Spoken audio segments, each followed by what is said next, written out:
بسم الله الرحمن الرحيم، والصلاة والسلام على رسول الله وعلى آله وصحبه أجمعين. اللهم لا علم لنا إلا ما علمتنا إنك أنت العليم الحكيم. اللهم علمنا ما ينفعنا ونفعنا بما علمتنا وزدنا علما يا عليم. السلام عليكم ورحمة الله وبركاته. ما زلنا في سورة البقرة وفي أواخر سورة البقرة مع الآيات من 272 وبإذن الله حتى 281. يمكن أن نعطي عنوانا للصفحات في تتمة صفحة 46 و 47: كيفية إصلاح الإسلام للحركة الاقتصادية للإنسان. نبدأ بعون الله نستعين به. الآيات طبعا ممكن أن نطرح عدة أسئلة. الآيات في مجملها تتحدث عن الربا، الإنفاق ثم الربا. طبعا في الدرس القادم بعون الله ستبدأ صفحة آية المداينة. إذا نلاحظ أنه في نهايات سورة البقرة قد تعرض القرآن الكريم لثلاث أنواع من أنواع التعامل بالمال. ووجدنا في الدروس السابقة أن الإسلام والقرآن الكريم حث على الإنفاق بشكل كبير، وتناول قضية الإنفاق في سبيل الله من شتى الزوايا، سواء عند بناء الدافع في الإنفاق من حيث الأجر والمثوبة،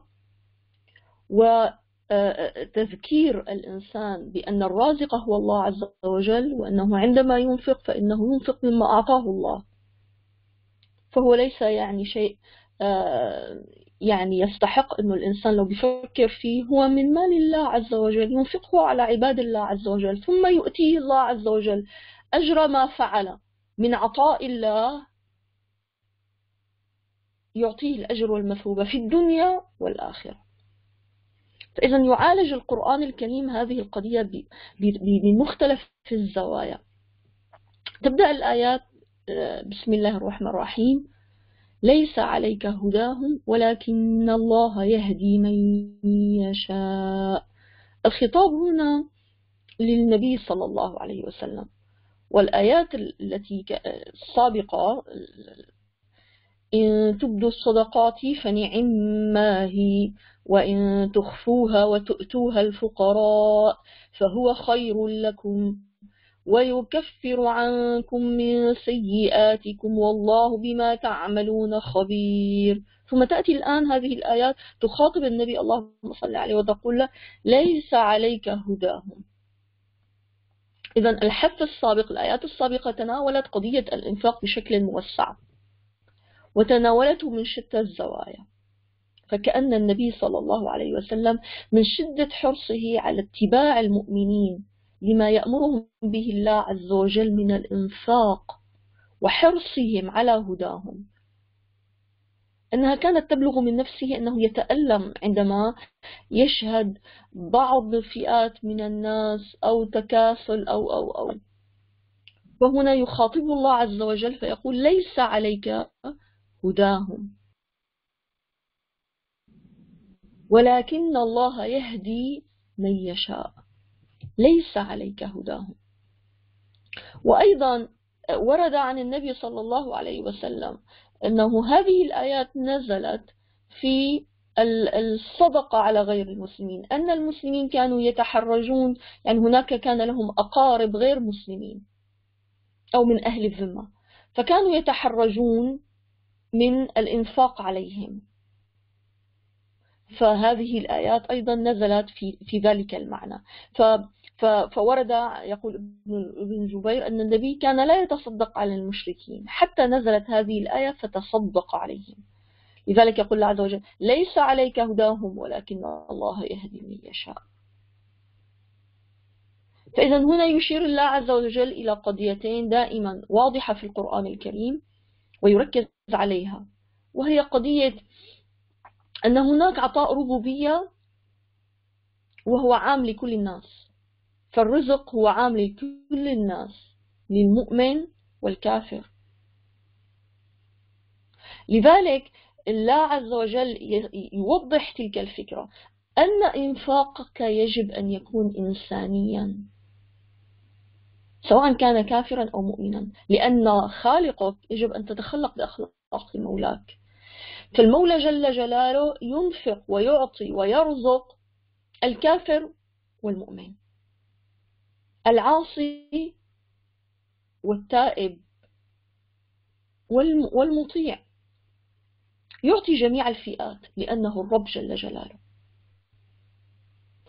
أيضا إذا أنت لم تنفق، لم تعطي ولم تحسن إلا للمسلم أو إلا للمطيع، إلا للملتزم بدينه، فهل ذلك سيجذب قلب الكافر أو المؤمن أو غير المؤمن أو العاصي إليك كي يستمع إلى نصحك وإلى عرضك للإيمان وقضية الإيمان؟ لا، سويت بينه، جعلت هناك جفاء وحاجزا بينك وبينه. أما عندما يرى إساءته إلى خالقه وإحسان العباد الذين يلتزمون بأوامر الله عز وجل إليه رغم إساءته، ويعلم في قريرة نفسه أنه مسيء لربه ومسيء لنفسه وظالم لنفسه، لكن لضعفه، لتعنته، لكبره لا يقر بذلك. فما الذي يلين القلوب لكي توفدها إلى خالقها؟ هل حجب مال الله عنهم؟ لا طبعا. فعندما تحسن إلى المسيء،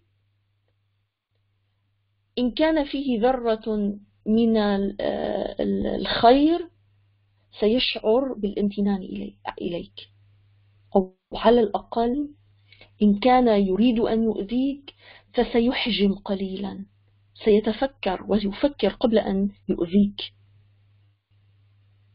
وقبل أن يحقد عليك.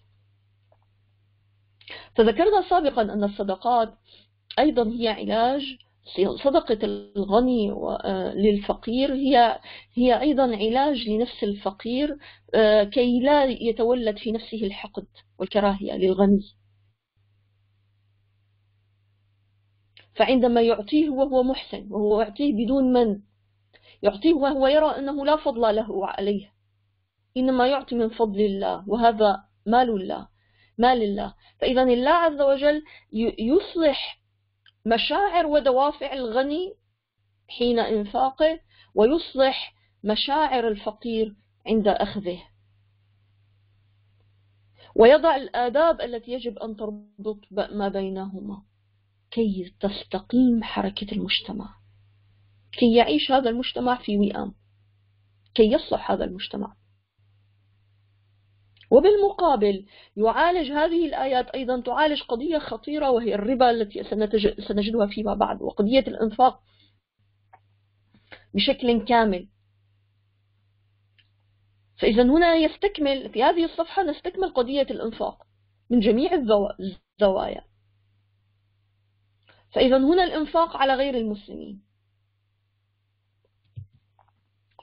فيقول ورد طبعا أئمة العلماء أن يمكن أن تتصدق على اليهود والنصارى وغير المسلمين كصدقات، لكن لا يجوز أن تعطيهم زكاة، لأن الزكاة مصاريفها محددة وفق الشرع، وفق القرآن الكريم حددها الله عز وجل. جوز أبو حنيفة صدقة الفطر إلى أهل الذمة، وغيره من العلماء خالفوا. إذن الصدقة الحرة لا خلاف عليها أنه يمكن أن تتصدق عليها إلى جميع عباد الله، لأنهم عباد الله. أعطى الغنية، أعطى العاصي والمطيع، وأعطى الكافر وأعطى المؤمن. فأنت عندما تفعل ذلك فإنما تتخلق بأخلاق مولاك جل جلاله. فإذا الآيات تتحدث على هذه النظرة الشمولية للإنسان، وكيف أن الإنسان يجب أن يرحم أخيه الإنسان. فالرزق من صفات الربوبية جل جلاله، فهو الذي يرزق الكافر والمؤمن. يأتي قوله الله عز وجل: وما تنفقون إلا ابتغاء وجه الله. هو خبر، وكأنه يخبرك لكن دائما قلنا أنه خبر يحملك على أن تنفذ وتحقق هذا الخبر، أن إنفاقك يجب أن يكون ابتغاء مرضات الله، ابتغاء وجه الله، لا أن تفكر بالمصلحة، يعني أعطيه الآن مشان إذا يعني بعدين هو كذا أنا أخذ منه منفعة، أو يعني أعطيه لحتى أخذ جهده أو ذكاءه أو يعني إلى آخره. إذا الإنفاق يجب أن يكون وما تنفقون إلا ابتغاء وجه الله. وذكرنا سابقا أنه دائما عندما يكون الأمر يعني الحالة الجملة الخبرية تشير أنه يجب على المؤمنين أن يحققوها عندما تأتي في سياق الإخبار عنهم. مثلا ذكرنا مثال أنه الطيبون للطيبات، هذا يعني خبر لكن بمثابة أمر إلهي أن تتحقق، يعني يجب على المؤمنين أن يتخير، فالطيبة لا تختار إلا طيب، والطيب لا يبحث إلا عن طيبة، وهكذا. إذن هذا الكلام خبر مستعمل لتقصد التحقيق والتأكيد، تمام. ولذلك خولف الأسلوب، يعني بتلاحظوا وما تنفقوا من خير فلأنفسكم، وما تنفقون إلا ابتغاء وجه الله، وما تنفقوا من خير يوفى إليكم وأنتم لا تظلمون. فهناك فرق بين ما تنفقون يعني وما تنفقوا من خير فلأنفسكم، وما تنفقوا من خير يوفى إليكم. ما بينهما جاءت وما تنفقون إلا ابتغاء وجه الله، خالف بالجملة، بأسلوب الجملة، من أجل أن يلتفت نظرنا إلا هو أنه طلب من الله عز وجل كي نحققه.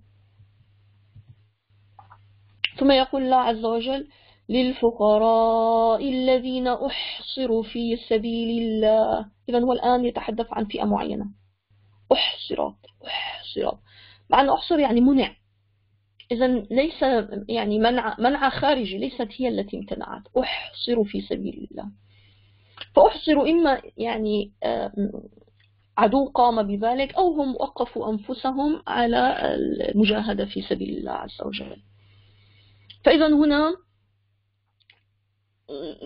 نلاحظ أن بداية الآية تبتدأ بجار مجرور للفقراء. بماذا تتعلق إذن النفقة للفقراء الذين أحصروا في سبيل الله، لا يستطيعون ضربا في الأرض. ونلاحظ يعني كل كلمة في القرآن الكريم لها معنى. ضربا في الأرض هيك فيها شدة، يعني الحياة الدنيا ليست سهلة، أنك يعني يجب أن تضرب في الأرض، أن تتخذ حركتك حركة ليست يعني لا تتوقع فيها هيك الانبساط واليسر بشكل دائم، أنت يجب أن تبذل الجهد. فإذا الذين لا يستطيعون ضربا في الأرض، فهو كفاح يشير بمعنى هناك في قوة في الحركة على الأرض.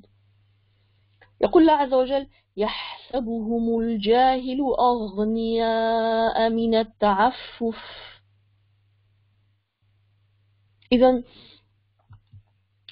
إذا نظرت إليهم، ونلاحظ هنا يعني قول الله عز وجل الجاهل، يحسبه الجاهل، وكأنه يشير لنا أنه يجب أن نكون فطينين. يعني لا يجب أن أسأل سؤالا مباشرا كي أعرف أن هذا الإنسان حق الإنفاق عليه أم لا. فيخبرنا نحن المؤمنين علينا أن نكون فطنين، وأن يحسبهم الجاهل تعرفهم بسيماهم، أي أن هناك صفات يجب أن تستدل بها على أنهم متعففين. لم يسألوا الناس، لا يسألون الناس إلحافا. فإذا سبب ظن أنه قد يعني يعتبرهم الإنسان أغنياء أنهم لا يسألون الناس. فيشير الله عز وجل إلى فئة بالفعل لا تسأل الناس ولا تطلب الناس الصدقات. هؤلاء يجب أن يكون المؤمن فطن ويعرفهم بسيماهم. فلاحظوا رحمة الله عز وجل، وهو العليم بتلك الفئة المتعففة، ويطلب من المؤمنين أن يحرصوا على التعرف عليها وعلى الإحسان إليها. وما تنفق من خير فإن الله به عليم. فشكل يعني لباس، طريقة حياة، بيت إلى آخره، مطعم، يجب أن كل ذلك هي دلالة يجب على المؤمن الفطن أن يستدل عليها ويعطي قبل أن يسألوا ودون أن يسألوا.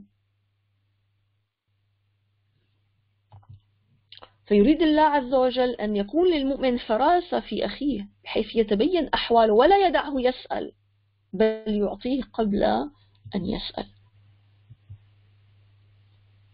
ثم تأتي الآية الكريمة: الذين ينفقون أموالهم بالليل والنهار سرا وعلانية. طبعا ليل ونهار تشمل أي ما لم يقل ليلا أو قال أي عليك 24 ساعة في أي زمن لا تؤجل الإنفاق، سواء بليل أو نهار أنفق سرا وعلانية في كل أحوالك، سواء أعلنت أو أسررت. هذه الآية تشير الذين ينفقون أموالهم، إذا ينفقون أموالهم في كل أحوالهم، لا يحدهم زمان ولا حالة. ما لهم هؤلاء؟ فلهم أجرهم عند ربهم ولا خوف عليهم ولا هم يحزنون.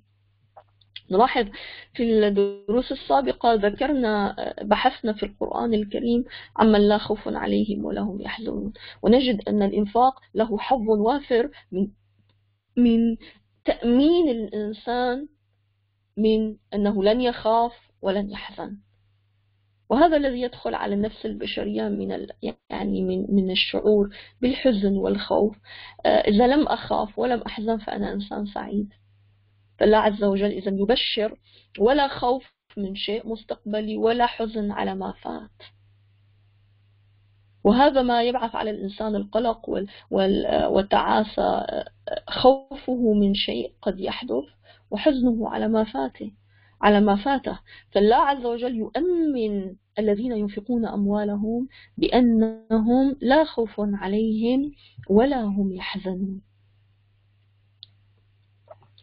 إذن الإنفاق يعالج، ذكرنا في الدروس السابقة عندما في بداية الصفحات أنه يعالج أولا الشح عند النفس البشرية، وهذا الشح عند النفس البشرية هو علاج لها يستخرج منها قلة الخير، يستخرج منها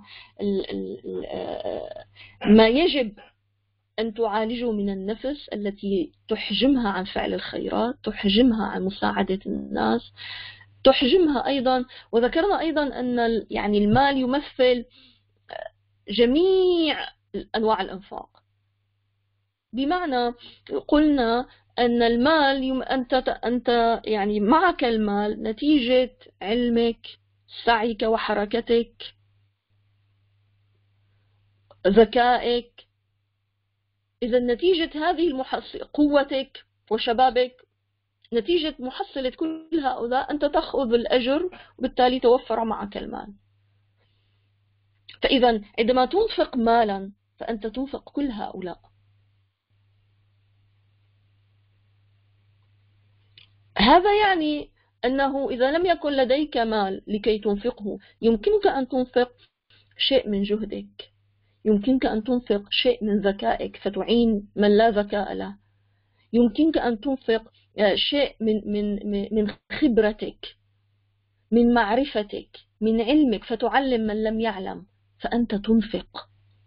فالإنفاق وإن جاء في القرآن الكريم أوضح ما يمكن في الأموال، لأن الأموال تمثل حصيلة كل ذلك، كل ملكاتك، كل ما أنعمه الله عليك. فإذا الإنفاق ليس فقط في المال، إنما في كل شيء. ثم تأتي الآيات. إذا الآن انتهينا من قصة الإنفاق، وهي تعالج قضية أساسية للإنسان ولحركة المجتمع. وذكرنا أنه تعالج المجتمع، فلا يوجد حقد بين الغني والفقير، وتوزع سبحان الله، توزع يعني تستقيم الحركة الاقتصادية، توزع الأموال بشكل يسعد المجتمع، ولا يجعل هناك تفاوتا كبيرا بين الغني والفقير. لو اتبع الناس منهج الله عز وجل في التصريف وتصريف الأموال وحركة المال. يعالج الآن قضية موجودة منذ الأزل في اليهود والنصارى، الربا. فعندما جاء القرآن كان هناك مرابون، والمشكلة طبعا في المرابي أنه يعني يحصل على مال دون يعني دون تعب، ولا يوجد هناك مخاطرة في ذلك. أما حركة البيع والشراء ففيها مخاطرة من أن تربح أو تخسر، لذلك أحل الله البيع وحرم الربا، لأن الله عز وجل يصنع نظام اقتصادي صالح بحد ذاته. حركة الإنسان الاقتصادية كي تستقيم يجب أن يكون هناك جهد للحصول على المال، ويجب أن يكون هناك نوع من المخاطرة لا يجب أن تكون المال يولد مال بحد ذاته دون حركة. ونحن يعني نلاحظ سبحان الله الآن المآسي الاقتصادية بحركة الاقتصاد العالمي كله ناتج من الربا. فيقول الله عز وجل: الذين يأكلون الربا لا يقومون إلا كما يقوم الذي يتخبطه الشيطان من المس. تشبيه لحركة، يعني علينا أن فإذا هنا تتناول الآيات، تحدث الآيات الأبل على الإنفاق، أما تجود وتنفق على الفقير وتكفي الفقير، الغني يكفي الفقير سواء بالزكاة أم بالصدقات، وينفق دون من. هذا هو يعني الصورة التي يسعى الإسلام إلى أن يكون المجتمع الإسلامي بهذا الشكل.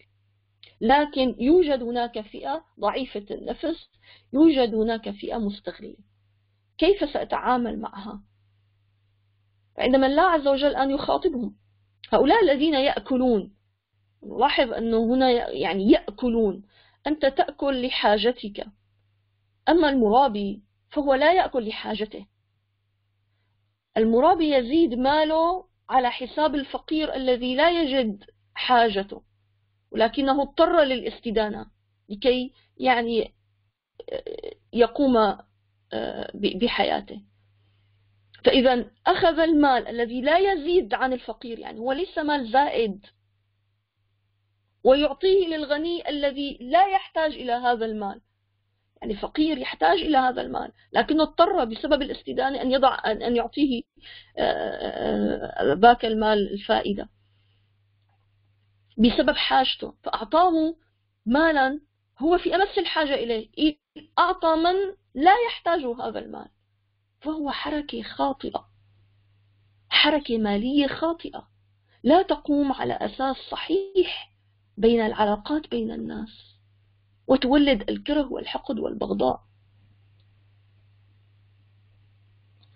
إذا لاحظوا، حركة اقتصادية غير صحيحة، حركة مالية غير صحيحة. انظروا إلى التشبيه الموجود في القرآن الكريم: الذين يقومون يأكلون لا يقوم إلا كما يقوم الذي يتخبطه الشيطان من المس.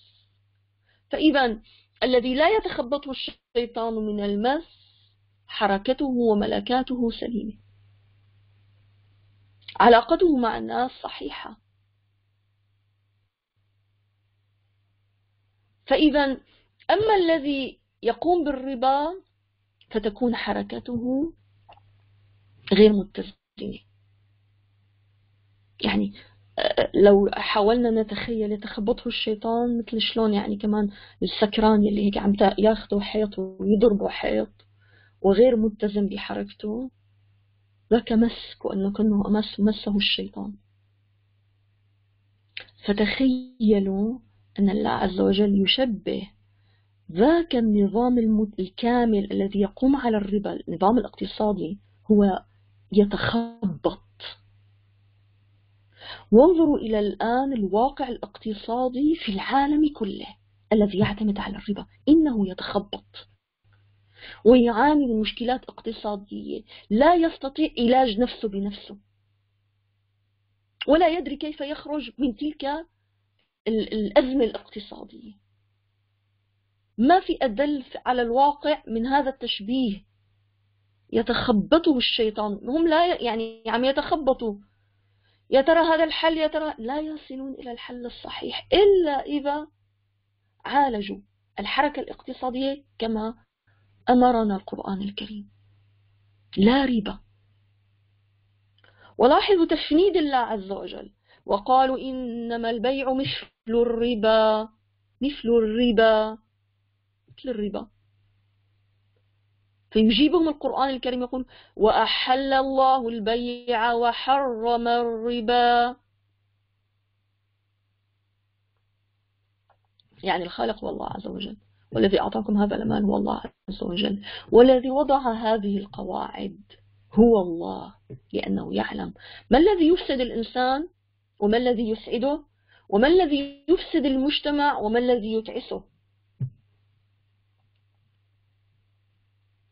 فيقول الله عز وجل فمن جاءه موعظة من ربه فانتهى، عدل، فله ما سلف وأمره إلى الله. كمرابي سمع آيات الله عز وجل قال خلاص انتهينا يا ربنا، فانتهى، فله ما سلف، خلاص ما فاته يعني من مال قديم كان أخذ فيه الربا عفى الله عما سلف. ومن عاد بعدما سمع الأمر الإلهي عاد إلى الربا عفوا فأولئك أصحاب النار هم فيها خالدون. فيقول الشيخ الشعراوي إذا رأيت إنسانا محتاجا أو إنسانا يريد أن يرابي فاعلم أن هناك تقصيرا في حق الله. المعلوم يعني الزكاة، أي أن الغني بخل بما يجب عليه من إنفاق للمحتاج. فالخلل في الحركة الاقتصادية في المجتمع دليل أن هناك غني يستغل الفقير وغني لم ينفق زكاته. مو صدقات، عم نحكي على زكاة، على حق معلوم. فسبحان الله تشبيه الله عز وجل الذين يأكلون، هم يأكلون ما لا حاجة، يعني فيه نوع من التبشيع الأمر، يعني يأكلون الربا، يعني ما عن شبع، ما لهم بحاجة له يأكلون الربا. فسبحان الله يعني هذا التشبيه يدل أنه يعني يتخبطه الشيطان من المس، يدل على هناك فساد في ملكات الإنسان، وفساد في قدرات المجتمع وفي حركة المجتمع، فهي غير منسجمة مع بعضها، سواء على المستوى الشخصي الإنساني ملكاته غير منسجمة. ذاك الإنسان يعني اللي بيحب أنه يعني يجد الإنسان الفقير المعدم يلي اضطر أنه يحتاج وعم يدفع مال وهو في أمس الحاجة له، وأنا لدي كل شيء ورغم ذلك يعني آخذ هذه الأموال وأنا دون أن يعني دون أن أشعر بأدنى تأنيب ضمير. فساد في الملكات، يعني أنت تسعد بشقاء هذا الإنسان، في شيء خاطئ بملكاتك، بطريقة تفكيرك، بمشاعرك، فذاك حركته غير صحيحة وغير منطقية في المجتمع. وهذا ما يحصل سبحان الله. متى يحصل ذلك؟ عندما يعني الإنسان يصبح المال هو هدف، مع أنه المال هو غاية يجب ألا أتعلق به. فهناك يعني عدة علماء بالاقتصاد العالمي رأوا الخلل في النظام الاجتماعي الاقتصادي نتيجة أنه هو ناشئ عن النظام الربوي، لكن لتسلط يعني المنتفعين من النظام الربوي وسلطتهم على منافذ القوة والسلطة هو الذي أدى يعني أنه لا يزال هذا النظام قائم.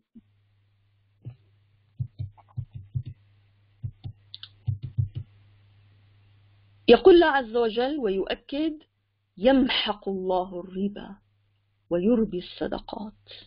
يمحق، من الماحق؟ الله.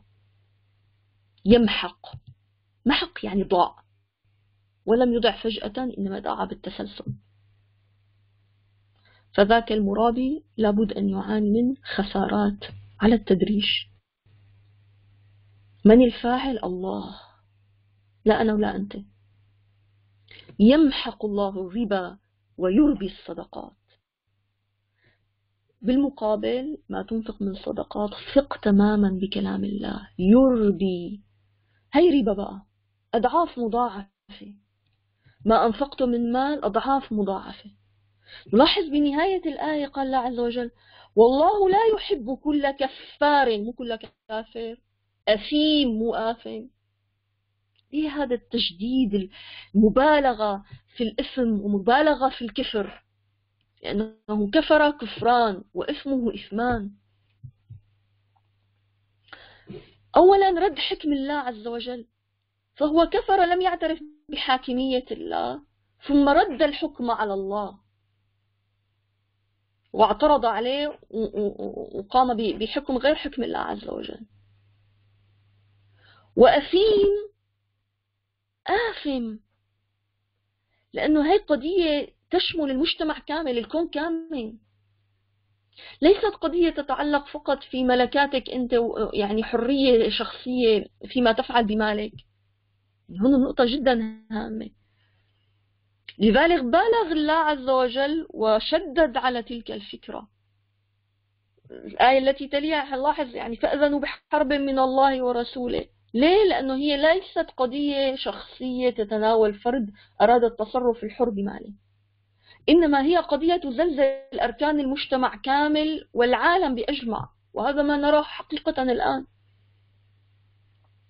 إذن الله عز وجل بأوامره هو ليس يعالج فقط قضية هذا الإنسان من دوافع الخير والشر، من أنه سيدخل النار أو الجنة، إنما يعالج حياتك في الدنيا قبل أن الآخرة. ولكنه كي تصلح حياتك في الدنيا يجب أن تبنيها، وهذا ما سنجد في نهاية هذه الصفحة: واتقوا يوما ترجعون فيه إلى الله. لا ينصلح الإنسان ولا تنصلح يعني حياته إلا إذا كانت دوافعه فيها خوف من اليوم الآخر، من محاسبة اليوم الآخر، فيها حب لله عز وجل لمن أعطاه وما ينفقه على غيره، ولمن وعده أن ما في شيء أن تنفقه إلا الله عز وجل يخلفه، ويربي الصدقات. الله عز وجل عندما يعالج أي مشكلة يعالجها كاملة. يجب أن يفهم المسلم ذلك. ما بنظر لشق معين نقول ليه الإسلام يعني قيد حريتي هنا، أنا أنفق مالي كيف أشاء. انظر إلى يعني الباكج كاملة، إلى القضية من مختلف جوانبها، من مختلف أبعادها. لا تأخذ جزء وتترك الآخر، لا. عالج القرآن، عالج الله عز وجل المشكلة من جميع الجوانب. عندما تريد أن تعالج المشكلة لا تأخذ فقط هذا القسم يعني وتعالجه ثم تقول ثبت فشله. لا لا، يجب أن تأخذه في جميع الجوانب، جميع القضايا، جميع النواحي. تبدأ بالإنسان، تبدأ بفهمه للمعنى المال. القرآن هيك عالج. فهم المال، فهمك للمال، هذا المال اللي صح أنت بحركتك، لكن حركتك كلها هي بقوتك، هي بذكائك، بشطارتك. هذا الذكاء يعني من الذي أعطاك إياه؟ الله. إذن يبدأ بمعالجة القضية أن المشكلة في شعورك أنك أنت الفاعل وأنت الذكي وأنت كذا وأنا وأنا وأنا وأنا. مشكلتك أنك لا تعرف أنك كلك على بعضك لله عز وجل، كلك على بعضك لا شيء. نقطة واحدة بالدم تتجمد، بتوع، بتنشل، فلا يصبح لك حركة ولا ذكاء ولا مال ولا شيء. تنفق كل مالك على الصحة، على صحتك. من هذا المتجبر الذي ينسى تلك الفكرة؟ تلك الحقيقة المنسية للأسف، ونحن نتحرك ونحن نعطي ونحن. فالقرآن إذن يعالج الفكرة، يعالج الدافع من عند الإنسان إلى المجتمع. فأنت عم تنظر إلى هذه النظرة الشمولية لكيفية معالجة الله عز وجل لمشكلات المجتمع الكبرى، كيف حلها؟ يجب عندما تعترضك مشكلة أو تعترض مجتمعك مشكلة أن تفكر فيها بنفس الشمولية، أن تذهب إلى أصل الفكرة الخاطئة التي تولدت منها تلك السلوكيات وذاك التخبط. فإذا يقول الله عز وجل: إن الذين آمنوا وامتثلوا بأوامره وعملوا الصالحات وتركوا المحرمات وأدوا الصلاة وأعطوا الزكاة. لذلك يعني أقاموا الصلاة وآتوا الزكاة، لأنه الحركة تستقيم. الصلاة تشير إلى حركة الفرد وعلاقته بالإنسان بالله عز وجل. هذه العلاقة هي التي يجب أن تهيمن على حركته الأفقية في الأرض، بمعنى هي التي يجب أن تعطيه الدوافع للامتثال لأمر الله عز وجل. فتكون حركته في كسب المال وفي إنفاق المال وفق تلك العلاقة، وفق تلك الصلة. لذلك نجد في القرآن الكريم ركز الله عز وجل على شيئين أقاموا، هذا هو السبب. لهم أجرهم عند ربهم ولا خوف، لا بيخافوا من شيء مستقبل ولا يحزنوا على شيء فات، وهذا منتهى السعادة. وهذا ما يعني يسعى الإنسان لتحقيقه، ألا يقلق على مستقبله ومستقبل أولاده ولا يحزن من الخبرات التي تعرض لها والأشخاص الذي فقدهم والأشياء التي فقدها. يقول الآن الخطاب بشكل مباشر: يا أيها الذين آمنوا اتقوا الله وذروا ما بقي من الربا. ليش؟ إن كنتم مؤمنين، فإن لم تفعلوا فأذنوا بحرب من الله ورسوله، وإن تبتم فلكم رؤوس أموالكم لا تظلمون ولا تظلمون. حق جل جلاله، ما بينظلم عنده أحد. خطاب للمؤمنين. مدام يا أيها الذين آمنوا، يقول سيدنا يعني عبد الله بن مسعود: إذا سمعت يقول الله عز وجل: يا أيها الذين آمنوا فأرعي سمعك فإن الله يخاطبك. انتبه وفتح أذنيك، فتح قلبك وعقلك، فإن الله يخاطبك. مثل هذا الشعور غير القرآن الصحابة. نحن بالأسف بهمنا كم ختمة، نفرح بكم صفحة قرأنا، ولكن نمر بالآيات مرور الكرام، لا ننزلها لا على عقلنا ولا على قلبنا. فعندما تقرأي أو تقرأ تفسير الآيات، أنت أولا تنزلها على عقلك، هي أول مرحلة. ولكن كي يؤثر القرآن ويغير هذا الإنسان كما غير الصحابة، يجب أن ينزل على القلب. كيف؟ قالها سيدنا عبد الله بن مسعود: أرعي سمعك. هذا سمع القلب مو سمع الإذن.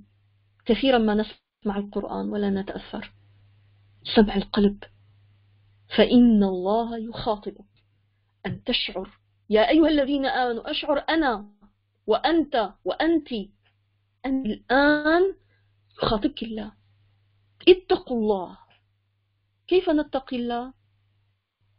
اجعل وقاية بينكم وبين صفات جلاله، من أن تغضبيه، من أن يكون لا سمح الله مصيرنا إلى نار جهنم. اتقوا الله. اتقوا الله الذي أنعم عليكم وتفضل عليكم. اتقوا الله الجبار الذي يستطيع أن يقسمكم بأي لحظة. نقطة دم وحدة تتجمد، كل قوتك وفعلك وصوتك العالي وحركتك وجبروتك هامد في السرير، تحتاج أن يتحنن عليك الناس، بت أنت تحتاجهم بعد أن كنت تظن بجبروتك ومالك تتملك رقابهم. يا أيها الذين آمنوا اتقوا الله، لا يغرك ولا يغرك قوتك أن يعني تظلمي أو تظلم أخوك، ابن أخوك، رفيقك، أي إنسان في الأرض، مسلم أم غير مسلم. فعندما يستشعر الإنسان جبروت الله عز وجل يتضاءل حجمه، يرجع لحجمه الطبيعي، بيعرف أنه هو مجرد عبد وقادر الله ياخذ هي القوة والسلطة اللي عطاياها بثانية، طرفة عين. فلا يغرنك حلم الله عز وجل وإمهالك له وإمهاله لك. اتقوا الله وذروا ما بقي من الربا إن كنتم مؤمنين. إن كنتم مؤمنين ذروا ما بقي من الربا. ما فات قد فات، لكن الآن ذروا، اتركوا، دعوه. إن كنتم مؤمنين حقا، الشيء اللي قديم قديم راح، أما هلا من الآن فصاعدا لا تقبضوا الربا. فإن لم تفعلوا فأذنوا. وليه الإذن من من؟ الإذن إعلام حرب من؟ من الله ورسوله. طب حرب من الله، طبعا الفاعل هو الله، معناتها ليس بالأمر السهل، ليس بالأمر السهل أن أستسهل التعامل بالربا، وخصوصا في المجتمعات الغربية. ليس من السهل كل الناس يفعلوا ذلك، كل الناس دخلوا النار وأنت ستدخلين وأنت ستدخل، هيك بهالسهولة؟ يعني آيات مقرعة. فأذنوا بحرب من الله ورسوله، فأذنوا بحرب من الله. حرب ما لا متساوية، أنت عبد وهو الخالق، لا نعلم كيف. هل سيرسل عليك أمراضا نفسية؟ فكل المال الذي أخذته ستنفقه على صحتك أو صحة أولادك أو زوجتك؟ هل ستضطرب العلاقة بين الأسرة بعد أن كانت سعيدة بسبب ذلك؟ ما بعرف. هذا الإنسان كان والله جيد وكذا وكانوا سعيدين منذ أن اقترضوا مال كي يكبروا بيتهم، ياخذوا أوسع، ويعني فتوى من الفتوات قالوا لحالهم خلاص أضعها في عنق ذاك الشيخ، ويعني وأسعد نفسي وأتبحبح. فأذنوا بحرب من الله، حرب ما لم تساوي. لو وعاه القلب، لو أنزلت هذه الآيات على القلب، هل يعني يستدين ذاك الإنسان وهو غير بالربا وما له محتاج بالربا؟ فقط لكي يوسع، لكي يشتري سيارة. فأذنوا بحرب من الله ورسوله. فإذا حرب خاسرة، الخاسر فيها الإنسان، لأنه حرب بين عبد وبين خالق. شوف بقى، يعني حرب بين إنسان وإنسان، على الأقل بتعرف قدرات، مع اختلاف قدرات كل شخص وسلطته وماله وجاهه وقدرته الاجتماعية على أنه يعني يزعجك أو يضرك. يعني تخيلي لو قيل لك يعني أنت إذا فعلتي كذا فالحرب حيكون بينك وبين رئيس الجمهورية، فهل يعني بتسترجي أن تقدمي على تلك الخطوة؟ لا. منطق؟ لا. يعني أجدب بيكون هذا الإنسان غبي، ذاك الإنسان غبي، لأنه رئيس جمهورية أو ملك عنده قدرة غير محدودة على إيذاء أنا ذاك المواطن، مجرد مواطن في تلك المدينة. فإني أفتح على يعني نفسي تلك الحرب فأنا حكون الخاسر. هذا عبد مهما بلغ من القوت مع عبد، فكيف بالخالق العظيم؟ كيف بالخالق الجبار؟ وحرب ورسوله معناتها هو أمر من المؤمنين كي يجاهدوا في أن يوقفوا النظام الاقتصادي الربوي، يقفوا ضد هذا الفساد ويطهروا حياتهم من دنس الربا. وإن تبتم، دائما الله عز وجل يفتح باب التوبة دائما، لا يغلقها مهما كان هذا الإنسان عاصي. وإن تبتم فلكم رؤوس أموالكم، تاخذوا أصل مالكم، لا تظلمون. فمن لا تظلمون، ما ظلمتوا حدا، إنه ما عاد أخذتوا المال الزائد، فقط أخذتوا رأس المال، استرجعتوا رأس المال اللي دينتوه. طيب لماذا لا تظلمون؟ يعني مين بده يظلمون؟ الذي استدان منه ورأى أنه في سالف أيامه أخذ منه مالا لا يستحقه. الآن تاب هذا المرابي، يقول له ما حرجع لك رأس مالك، أنت بزماناتك أخذت مني أموال قد المال يلي هلأ بدي أعطيك إياه، كلها ربا أخذتها وأنت غير مستحق. نهى الإسلام، نهى الله عز وجل عن ذاك الظلم. طيب تاب، ما فات فات، يمكن ما معه يعني المال كلياتها راحت أنفقت، بده ياخذ مال. يعني عدالة الإسلام، ما في حقد، ما عم طبق أنا القانون بحقد، لا، ليس ذاك هو الدين. فإذا يأمر أنت المظلوم الضعيف.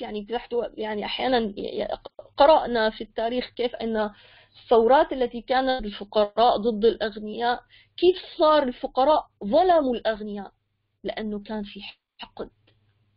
ما كانت ثورات رحمانية، ما كانت يعني فقط لحتى يردوا الظلم عنهم، ما أخذوا فقط يعني حق ظلمهم، لا، إنما ظلموا. أن الإنسان عندما يحقد يظلم، ما بياخذ قد حقه، بياخذ أكثر من حقه. الإسلام لا، ينهى لا تظلمون ولا تظلمون. ما سلف ما سلف. الآن تاب هذا الإنسان، أو يعني المجتمع أوقف ذاك التعامل، ما بظلمون. لا تظلمون ولا تظلمون، يعني روعة الدين الإلهي. وإن كان ذو عسرة، يعني كل الحالات جل جلاله يفندها. وإن كان المستدين ذو عسرة فنظرة إلى ميسرة. طبعا هذا اللي بنسميه القرض الحسن، إنه وأنت يعني عم تصبر عليه ليرد لك الدين، فأنت تؤجر. وأن تصدقوا خير لكم. ما كنت مثلا في يعني ميسور الحال وأن تصدقوا، أن تتصدق عليه بما بقي له من المال، تقول له خلاص سامحتك في بقية المبلغ، خير لكم إن كنتم تعلمون. في نهاية الآيات، ويختم الله عز وجل نهاية آيات الإنفاق ونهاية آيات قضية الربا والنهي عنها بالآية الكريمة: واتقوا يوما ترجعون فيه إلى الله. وهذه آخر ما نزل من القرآن، وجعل الله عز وجل خاتمة لتلك الأحكام والأوامر والنواهي. ونلاحظ دائما يعود ويذكر الإنسان، لأن فيها الدافع الأصلي الذي يعين الإنسان على الانضباط على أمر الله عز وجل، ويضبط حركة المجتمع بشكله الصحيح. ما هي؟ واتقوا يوما ترجعون فيه إلى الله ثم توفى كل نفس ما كسبت. توفى من الوفاء، تأخذ كل ما عملته، ما كسبت من خير أو من شر. فهنا طبعا كسبت للخير المقصود فيها، وهم لا يظلمون، لا تظلم. فإذا نلاحظ أن القرآن الكريم وفي سورة البقرة عالجت الهيكل الاقتصادي والحركة الاقتصادية للمجتمع من خلال أن الاقتصاد شرح أن هناك 3 عناصر هي محورية يجب أن تكون عناوين رئيسية في اقتصاد المجتمع. يجب أن يكون ما يسمى هناك زكاة وصدقة، تلك التي تسعى إلى يعني توزيع الأموال بإحسان بين الناس، بحيث يصبح هذا المجتمع غير حاقد على بعضه، لأن الغني ينفق وهو ينظر أن إنفاقي على من دوني هو يعني كرم من الله عز وجل، أن جعلني أنا وسيلة لكي يصل هذا الخير إلى ذاك الإنسان ويتقرب به إلى الله عز وجل، فهو لا يمن على ذاك الفقير. وعندما هذا الشعور يصل إلى الفقير يشعر بالامتنان والفضل والوفاء لذاك الغني، فتصبح العلاقات بين المجتمع علاقات مترابطة، علاقات حب وود. العنصر الأخير طبعا المداينة. لذلك الآن الدرس القادم بإذن الله صفحة 48 وجزء من 49 بآخر صفحتين من سورة البقرة تناولت المداينة، ثم طبعا نهى الله عز وجل بآيات سنتحدث عنها فيما بعد. إذن تحدث القرآن الكريم في سورة البقرة عن إصلاح الهيكل الاقتصادي، تناول جميع عناصره. وآخر دعوانا أن الحمد لله رب العالمين، وصلى الله على سيدنا محمد وعلى آله وصحبه أجمعين. اللهم لا علم لنا إلا ما علمتنا إنك أنت العليم الحكيم. اللهم علمنا ما ينفعنا ونفعنا بما علمتنا وزدنا علما يا عليم، وارزقنا العمل بما علمتنا. وصلى الله على سيدنا محمد وعلى آله وصحبه أجمعين. شكرا، ونلتقي بإذن الله الأسبوع القادم.